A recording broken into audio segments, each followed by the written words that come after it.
Hello beautiful people and welcome back to my channel Soul Journey. Today is February 8th and it is Friday, and so that means today is our collective energy reading for the collective. If this resonates with you, please comment down below and please give it a like and hit subscribe if you want to see more videos like this. I put out a reading every Friday along with some other videos. And if you would like a personal reading with me, you can head down into my description. There's links to my Etsy shop where you can get a personal reading. There's a couple different options. So definitely go check that out. And here we go. So today we are using the Marielle Tarot. And we are using the Vintage Wisdom Oracle. Don't mind if I cough a bit. I have just been getting over a cold. So I've already laid out the cards, and as you know, if you've seen my readings before, all of them are turned down until I show them to you, so it's new for me just like it's new for you. Alright, so today we are using the Oracle for light and shadow aspects for this week, and then the Marielle Tarot to go into the reading further. Excuse me. Okay, so our light aspect today, or for this week, is truth. So what is our truth? What are we feeling that maybe we need to feel, we need to express more? What is it about ourselves that maybe we're feeling we're holding back a little bit and we really need to investigate that and bring that into the light? Our shadow aspect is gentleness. Interesting. I'm really getting that this is about gentleness towards ourselves when it comes to this truth. So we're having a hard time being gentle, and we're having a hard time really accepting maybe truths about ourselves. Now, all shadow aspects, all things that seem like negative, aren't inherently bad. Basically, once we put them into our subconscious, because we've deemed them unworthy, they end up manifesting as their shadow aspects. So oftentimes, if there's a trait that you don't like, it's just because that shadow aspect of that trait is coming out. For instance, if you're angry all the time and you're very bossy, maybe, you know, that could be the shadow aspect, but a really good version of that, the healthier, more light aspect of that would be that you are confident, that you know what you want. So these things within us can be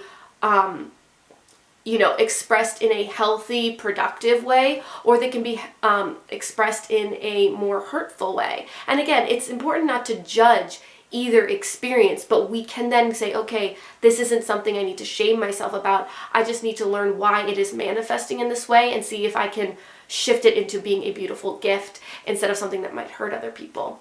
So the shadow aspect is that we're not being gentle enough about this process, about these truths that are coming out. But because the truth is in that light aspect, it is a good thing. The fact that they're coming up is a good thing. They're coming up to be healed. These truths are just, they're neutral until you decide to put a story around it. So as that truth is coming out, allow yourself to be gentle about it and really become mindful about what these things are teaching you and how you can heal them.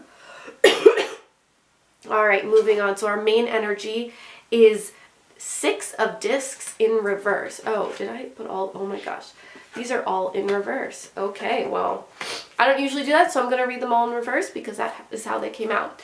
So 6 of discs. Isn't that a beautiful card?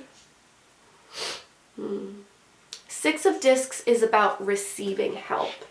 So I feel like there might be this week we feel like maybe, again, I feel like this gentleness is coming up.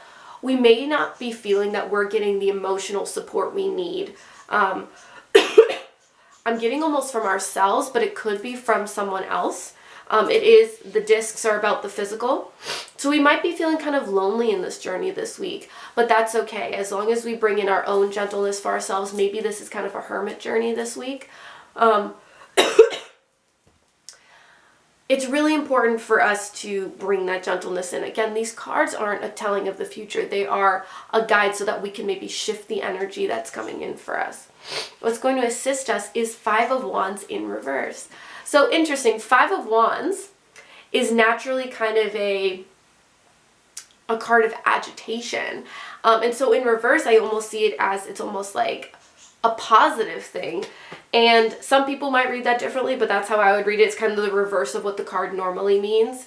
So I'm feeling like, again, this is about not warring with yourself, not getting angry at yourself for what's coming up for you. So again, in this kind of main energy that you feel like maybe you aren't fully present with yourself, what's going to assist you is being present with yourself and being gentle, and understand this doesn't have to be a fight. It can be a flowing, healing, exploratory experience. What is going to hinder us is the Fool in reverse. Interesting. So the Fool in reverse is really about, new beginnings, jumping out, being, trusting. And so the Fool in reverse is really about making rash decisions. It's about not being as calculated as you probably could be. It's about kind of going in guns blazing and not really thinking about the consequences. So again, this week is going to be about mindfulness. This week is going to be about really diving deep into our inner truths and doing it thoughtfully, doing it mindfully, doing it with a conscious awareness. And so the main energy is Four of Wands in reverse. And that's really interesting because the Four of Wands in reverse, traditionally in the Rider-Waite, Four of Wands is the same in reverse as it is upward. And so Four of Wands is about stability. It's about being strong. It's about connection. And so even in reverse, it's the same. So I'm feeling like that as we hold on to our truths and we become more present with them, we're actually going to find stability within that. And we're actually going to feel that the releasing of what no longer does serve us as we bring in gentleness for ourselves. We're going to feel more grounded. We're going to feel more stable. And we're actually going to feel more connected to ourselves, but then the people around us, because that's of course going to be a reflection of what we're holding within ourselves. So I'm really getting that this week is about noticing where you're not being gentle with yourself, noticing where you're being judgy of what's coming up for you and your truths. There might be truths that come up that you're like, oh, I don't like that, or I don't like how I'm seeing that, but just like acknowledge that it's there and go, okay, why is that there? What part of me needs to be heard? What part of me is fractured and believes that? And really come into a healing space with that and integrate that piece and hug that piece. Let it know it's safe so that it can then integrate into a healthier space. And then not do things rashly. Do things very consciously and with purpose. So I hope this was helpful for you guys. Again, if you would like a personal reading, you can head down to my links in the description. I have my Etsy shop where I have a couple different reading options. And please comment down below if this resonates and share it with your friends if you found it helpful. Many blessings, you guys. Namaste. And don't forget, it's all about the soul journey. Bye.